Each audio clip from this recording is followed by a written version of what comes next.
Thanks for tuning in to GTO Good Old Boys. Buckle up and enjoy the show with your host, Paul Ponder.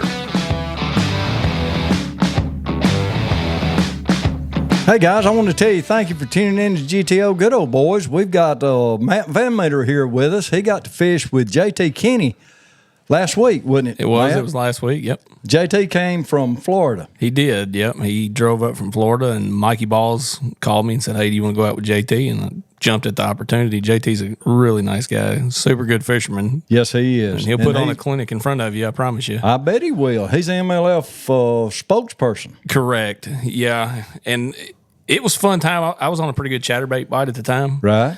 And Mikey said, "Do you think we can make an episode out of it?" And I said, "Absolutely." Right. So we went and beat on those fish, and it was a fun day. It was a really good day, and it happened quick. Like we had that episode filmed a lot quicker than I thought we would. Really? Yep. There was some good fish biting, wasn't it? There was, yeah, and it's still happening out there, but it's starting to change a little bit. We're progressing into the summertime, so those fish are starting to pull out from where they were, but it's been phenomenal. Now, I know you spent a lot of time. I know you already had them honed in to Absolutely. a certain point. Yeah. But prior to JT coming, you went out there and double verified they were there, right? I did, yeah. Matter of fact, I fished the BFL leading up to that, and the BFL I had 21 and some change off that same spot, Right. and then another story that'll come out later. There was some Right. other guys that caught them on that same deal, and then they just stayed there. And Right. and matter of fact, there's a few still there, but we've just been catching them. The size has gotten smaller. Right. But I know there was a 25-pound bag there, a 22, a 21 for me. And then, if you find those groups of fish on Guntersville, when they really group up, and it's kind of held on longer than normal, the bluegill spawn, the weather has been really weird. Yeah, it's cool. Water temp hadn't really jumped up until this point. Still in the 70s, ain't it? Yeah. Okay. Still in the 70s. And they just hung around a lot longer than normal, and it was fun. Well, that's right. Yeah. That's good. Anytime you catch fish, it's fun. Oh, absolutely. I'm still chasing that tag bass, but right. I just haven't got. I'm not that guy. You're yet. catching too big a fish. Yeah, that's the problem. You need to back off. You got to catch the 2-pounders, the ones that are 16 inches. Pat loves to tag those just keepers, which is great, and I think that's what he needs to do because those are the ones that are the most aggressive. And we've had a bunch turned in the past 2 weeks. We have. That basket up there is plumb full. It is. It sure is. Now let's go back to your fishing with JT. Mm-hmm. How did all that? Mikey Balls is the one that called you. So Mikey called me and wanted me to go fish with JT for the day, and Mikey's been around for a while. Yes. His YouTube is super popular, and really, if you think about the YouTube fisherman, you think of Mikey Balls first. Right, exactly. I don't know that he was the first, but he was close. Right. And you see a side of Mikey when he's business versus when he's just coming in here. When he's just Mikey. And it really caught me off guard. Like he's very knowledgeable on that stuff, and he knows how it needs to be done, and he's all business, and I appreciated that. And for what they put on that show, because we had the cameraman in the boat with me and JT, then you have Mikey over here filming as well. Okay. I mean, it's a legit production. I mean, it was a really cool deal to be a part of. Are we going to get a copy of that? I'm sure that you will. I know it's on My Outdoor TV. I know they are on cable network in Florida. I don't know where all that airs, but that's season 6 of that. So, and I don't know when it's going to come out. It'll probably be closer to the spring, if I had to guess, or fall, before it rolls around, because this stuff's taped in advance. Right, exactly. But I'm sure we can get a copy of it. We're going to try to get a copy, guys, and if we can't get a copy of it, which I know that's sort of tedious sometimes. And so we're going to try to get a copy, but if we don't, look at My Outdoor TV, right? Yep, My Outdoor TV, it's on there for sure. Probably be on Mikey Balls. I'm sure Mikey will post something as well on YouTube. Really, JT may have something. The outtakes would be the one to have, but I'm hoping they get deleted. There was at one point that morning, I lost 4 good ones. And JT turns around and looks at me dead serious, never cracked a smile. He said, "You got a hook on that thing?" What'd you say? Well, to be honest with you, I thought I did, but I thought, well, they're playing a prank on me and done cut my hook or something. But they hadn't. They wasn't staying buttoned up. And I was like, man, I'm in trouble here. If this is going to be like this, I don't know what we're going to do. So, well, tell them what you put together. What started out, what ended up. You catch 3 to 1 over another bait. Yeah. Why color matters. That really was a first for me. Like, if you've ever heard me talk about fishing Guntersville, I love throwing a chatterbait. Right. And I love a Yamamoto Seiko. I think it is one of the best trailers on the market, and I think each one has its place, whether it be the Spunk Shad or the Seiko. But there's a new one that absolutely throttled me that day until I dug around in JT's boat, and it was the Netbait Whiptail Shad. Hextech. That is one of the best chatterbait trailers on the market, hands down. What happened? How do you know it's hands down? Because when I'm throwing the Seiko and he's catching 3-1, we're both throwing the same exact color, same setup, same line, same everything. He did run a braid to fluorocarbon leader, but I don't think that was the difference. And once I changed to that whiptail, it was back to square one. We were both catching about the same. And I wouldn't have been that guy that said that trailer made that much of a difference, right? But it did. And I don't know why. I can't explain it. I'm definitely not smart enough to know why. But that whiptail was definitely outdoing the Seiko that day. Now, I think when you get into the winter months, I think that that bigger body of the Seiko is where it's going to shine. But right now, with that water warming up, that whiptail shad is the deal. That done it good. They feeding up. Coming off spawn, right? They are, and you've got the bluegill that have spawned, and I think they've held on a little longer than normal because the water temp hasn't changed. And there's a lot of bluegill up there, and you'll see them floating. They're not dead, but they've been hit. They've been hit by something, and they're in shock. And you'll see that when you get around those bluegill beds with that chatterbait, they're floating everywhere. So that's what you're doing. You're throwing chatterbait in bluegill beds. Yep. If you can find those bluegill beds and you run that jackhammer through it, there's a lot of times you're going to get your arm broke. I mean, those big ones just love bluegill. And I've said for years that the big bass on this lake, don't get me wrong, we got some really good gizzard shad. They eat crappie and they eat bluegill. Right. That just seems to be what works for me. But that jackhammer bite this year has just been phenomenal. What color jackhammer did you have? Green pumpkin. Green pumpkin, and you was trailing it with what? Black and blue whiptail shad.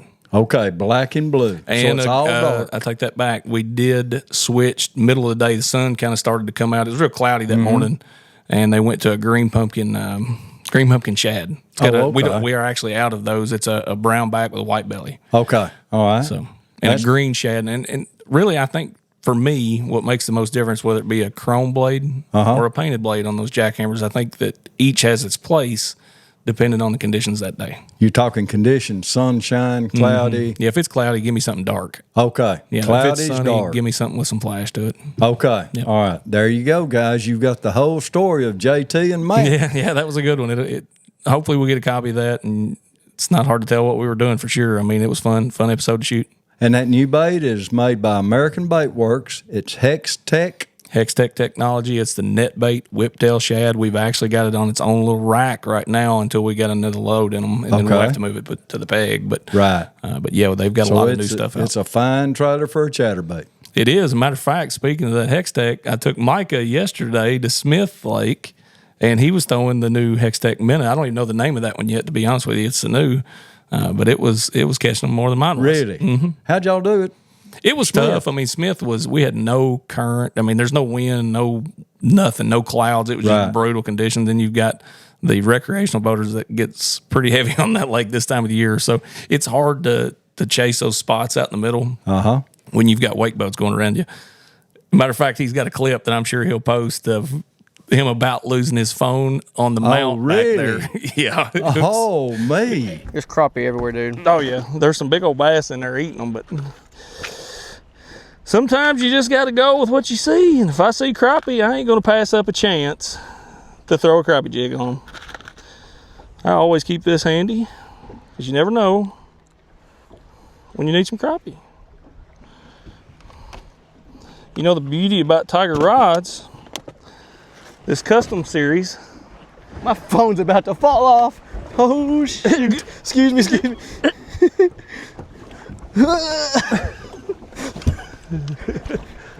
Daggone. Oh, welcome to Smith Lake, folks, the home of the wake boats. Yeah, it was pretty good. Oh, it was a wake boat? Yeah. It come by pretty close. Oh, the boat was touching rub rail to rub rail, and his phone was on this mount, and I thought it was goner. And I was going to let it go. I'll just be honest with you, because the only thing I could think about was him shoving me in the water. Right. I was like, there it goes. Yep. Just let it go. I didn't even get up. I mean, I stayed right there and kept doing what I was doing. Well, I bet all. So everything happens on the water. Everything happens on the water. You catch fish, you nearly lose phones, you do lose phones. You You fuss back and forth. Absolutely. That's the best thing about it is, when you take me and Mike or me and JT, it was just two buddies going fishing. Right. Exactly. And that's the best thing about it. It you can't take anything too serious. Right. You're out there to have fun. And when you have fun, it's worth every penny. Absolutely. Fishing's the only thing that I think people remember the good times over the bad times. Yeah, that's it. And so that's why fishing's so fun. I agree. I do remember one bad time when I lost my Costas. Yeah, you heard that giggle back there. I heard that. Yeah. I remember that. That was a bad time. Matt VanMeter crossed the line with the Zebco 202 champ.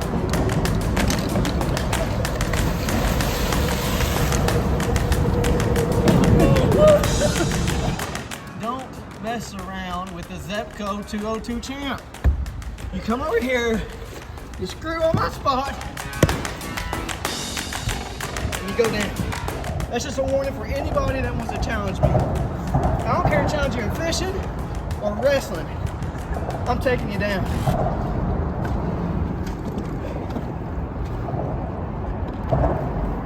This past winter, wouldn't it? Yeah. I thought it was. Was.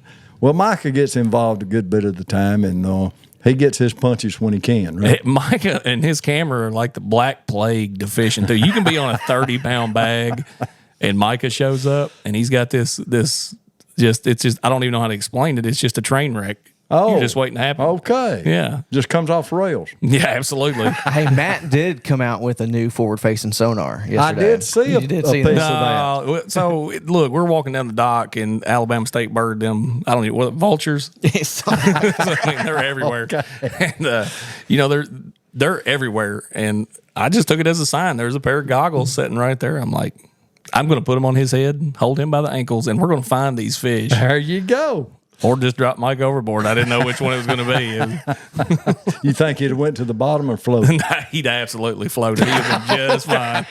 All right, guys, we're about to try out the new forward-facing Terminator, created by yours truly, Matt Ponder. I call it the fish gobbler. The fish gobbler. Yeah. Terminator. Do they look good? They look good. All right, cool. So he's about to try to locate these fish for me. Hang on.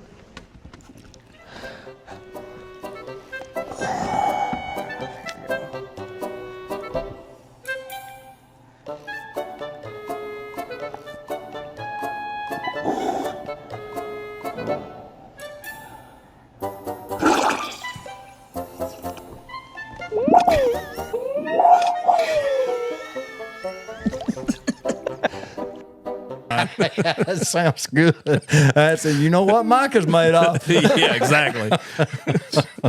So all of it comes back. All of it comes back. Well, what have you got to tell the folks about coming to Guntersville to catch fish? Right now they're kind of starting to move out. They're getting out deep. They're moving out to those river bars. Me personally, if I was going today, I'd still take a chatterbait because you've got a lot of grass up and down those river bars.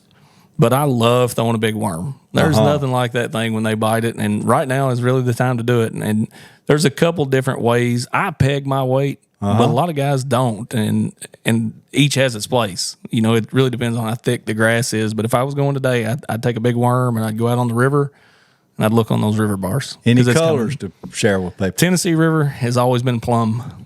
Plums are good. Plum has always been a staple on the Tennessee River. Especially in summertime. Oh, absolutely. Right. Yeah. And there's another worm out there that really doesn't get talked about near enough. It's the Yamamoto Oki worm. That's a good one. And we carry it. Yep. Well, you got C-Mac by net bait. Yep, that one's a good one. Yep. You got it. And then you got, of course, the old monster. And each one has its place. You either got the straight tail, like the Oki worm, or you've got the old monster. It's got a ribbon tail. And each one is going to perform better than the other on a certain day. Right. There's the only way to tell that is to try. Well, you've got curl tails, and then you got the trick worms. Yep. And so either one of those could big at worm a certain time. and a Nico rig right now, when it gets really tough and they don't start moving a lot of water, it's another good way to catch them. Drop it down there. How do you fish in Nico? So the Berkeley mag hit worm, you put a little, like I use a 30-second nail weight on the end of it, and basically you're wacky rigging that just a little farther towards the head is where you put that ring instead of dead in the middle. Spinning rod. So it stands straight up. Yep. Okay. Yep. That nail weight keeps that worm standing straight up. And that's a very good finesse presentation on these offshore fish, and really even up shallow. to catch them when they get finicky. They see a lot of wacky rigs. It's something just a little different. Exactly. Okay. All right. Well, guys, y'all have heard it. You got anything else to add? No, sir. I don't. I don't think so. Well, Matt, I appreciate you sitting down with us and sharing your stuff that Anytime. you have. And he don't never tell a lie. He's always honest. Now, on this one, he didn't, because I know what happened. Yeah, exactly. So everything come out good. You're going to have film if we can get a hold of it to watch it. Please tend to come back to see us. Thank y'all so much for watching. And if you've got any questions, comments, whatnot, call the stores. We've got 3 stores that's ready to serve you just at any drop of a hat. Absolutely. Right? So y'all get out there, get your plum worms, green pumpkin chatterbait, chatterbait, and get out there and chunk and wind. Everything's going to be good. Keep your lines tight, and y'all have a great time fishing. Thanks a lot. We love you.